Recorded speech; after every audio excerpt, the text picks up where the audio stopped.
I will make it big now. Wait na. Okay, this one. Draw this object at the back of your paper.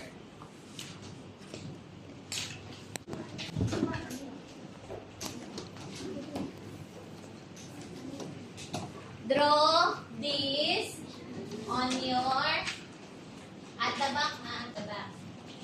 The picture in front, draw it like that.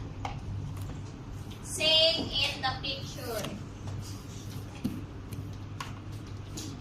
Draw it the same in the picture. There are 4 objects. You will